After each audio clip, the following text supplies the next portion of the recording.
नमस्कार. वनोमन ऑफिशियल चॅनलमध्ये सर्वांचं स्वागत आहे. सगळ्यांना जय जिजाऊ, जय शिवराय. तर आज आपण बनवणार आहोत रताळ्याची खीर, महाशिवरात्री स्पेशल रताळ्याची खीर. तर हे माझे रताळे मी अर्धा किलो आहेत, ते शिजवून मॅश करायला घेतले. शिजवून साली काढून मॅश करायला घेतलं. आणि हे काजू बदाम घेतलेत त्याच्यामध्ये टाकण्यासाठी. आणि अर्धा किलोसाठी अर्धा वाटी साखर, हे बरोबर माप आहे अर्धा वाटी.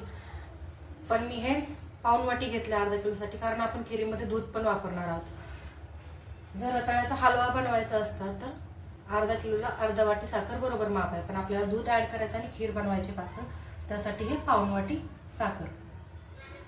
तर मी आता थोडंसं 1 चमचा तूप ठेवलेलं आहे कढईत आणि हे मॅश करून घेणार आहे.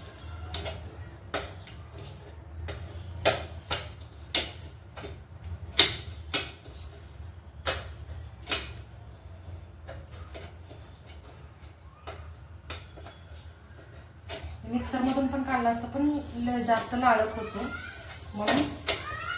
आणि असंच मॅश करून टाकलं तर दोरे पण राहतात त्याच्यामध्ये, म्हणून थोड्या प्रकारे चाळणीतून काढलं त्याचे दोरे पण राहत नाहीत आणि जास्त लाळक पण होत नाही. मिक्सरमध्ये वाटल्यानंतर जास्त लाळक राहतं आणि असंही टाकता येत नाही, कारण दोरे राहतात ना, तर ते खीर पिताना दोरे बरोबर वाटत नाही तोंडात आलेले. म्हणून असं पूर्णासारखं चाळणीतून काढलं की दोरेही त्याचे बाजूला राहतात.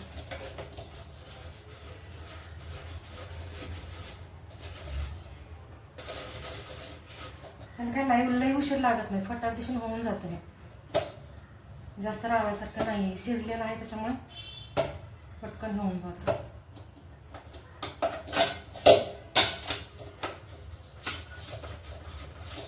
चुकून एखादी आपली साल राहिली असेल एका कोपऱ्याची, तर साल सुद्धा त्याची बाजूला निघून जाते.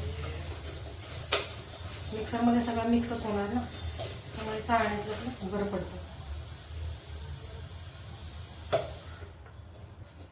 तर हे या पद्धतीने गाळून झालेले आहेत रताळे. तर आपण ह्याच्यात हे कढईमध्ये टाकणार आहोत.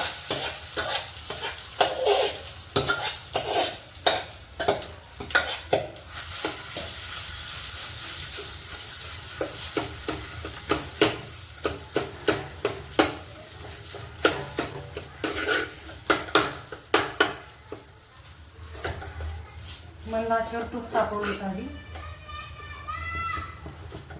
आता ह्याच्यातच हलवा जसा आपण करतो तशी थोडी साखर घालत राहायची.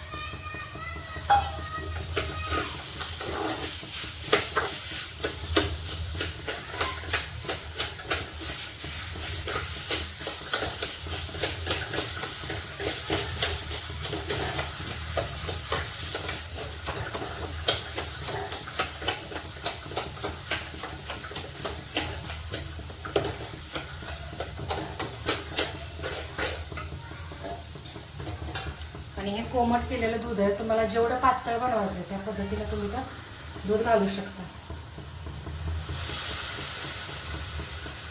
तुम्हाला जशी कंटेन्सी हवी पातळ त्या पद्धतीने तुम्ही त्यात दूध घालू शकता.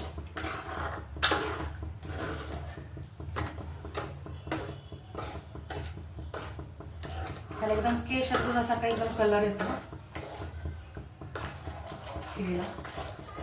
केशर किंवा काही एक्स्ट्रा कलर घालायची पण गरज नाही. केशर एकदम केशर दूध असल्यासारखाच कलर होतो. आणि व्यवस्थित गाठी याच्यात विरघळून जात, पूर्णपणे एक जीव झाला पाहिजे तसं हलवत राहायचं.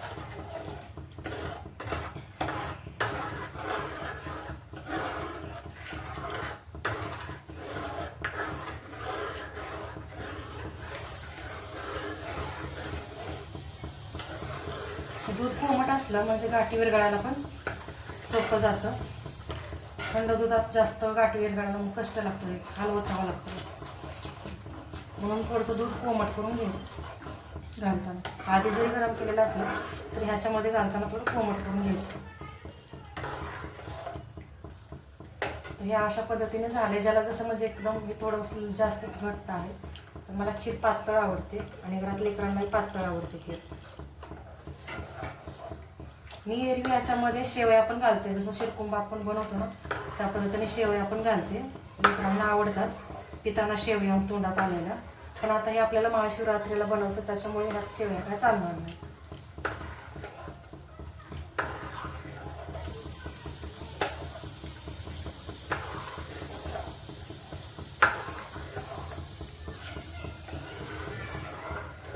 ह्या पद्धतीने आता याला फक्त एक उकळी येऊन द्यायची.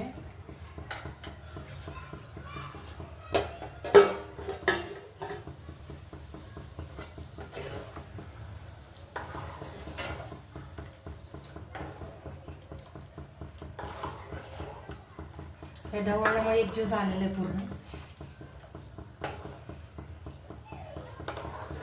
आमच्या घरात अशा पद्धतीची खीर खूप आवडते, म्हणजे काशी भोपळ्याची, आपल्या ते कोंबडा म्हणतो ना त्याला, काशी भोपळ्याची खीर वगैरे ह्याच पद्धतीने घरात खूप आवडते.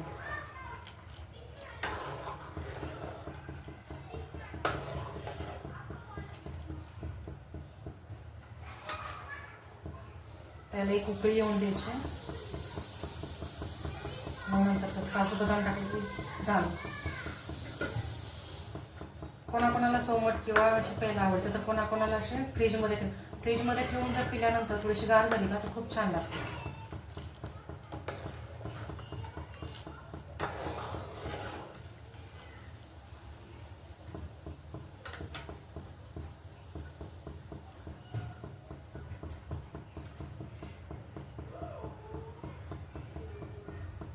त्याला उकळी यायला लागली, आता बुडबुडे यायला लागलेत बारीक बारीक. तर आपण काजू आणि बदाम घालून घेऊ.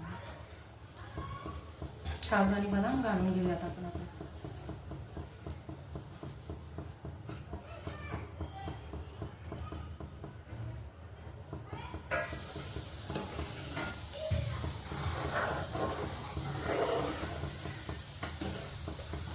हे झाली आपली रताळ्याची खीर.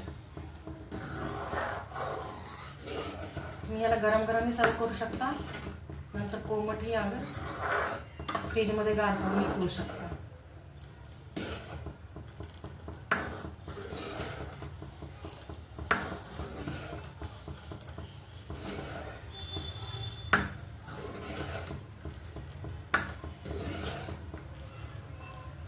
गॅस म्हणतात.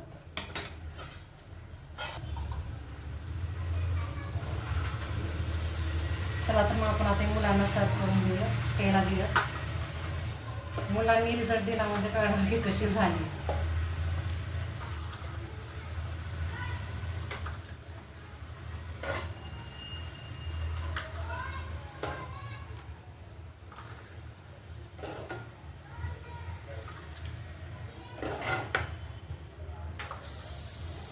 आणि मला तुमचाही रिझल्ट हवा आहे. माझी रताळ्याची खीर कशी झाली, कशी वाटली तुम्हाला, साधी सोपी पद्धत, मला कमेंट्स करून नक्की सांगा. आणि नवीन असाल तर माझ्या चॅनलला नक्की सबस्क्राईब करा.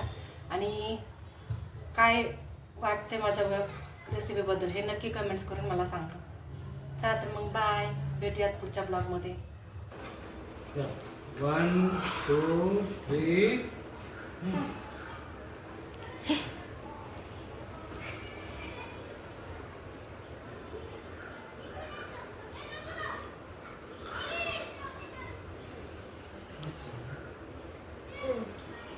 कशी झाली खीर? ब्युटिफुल.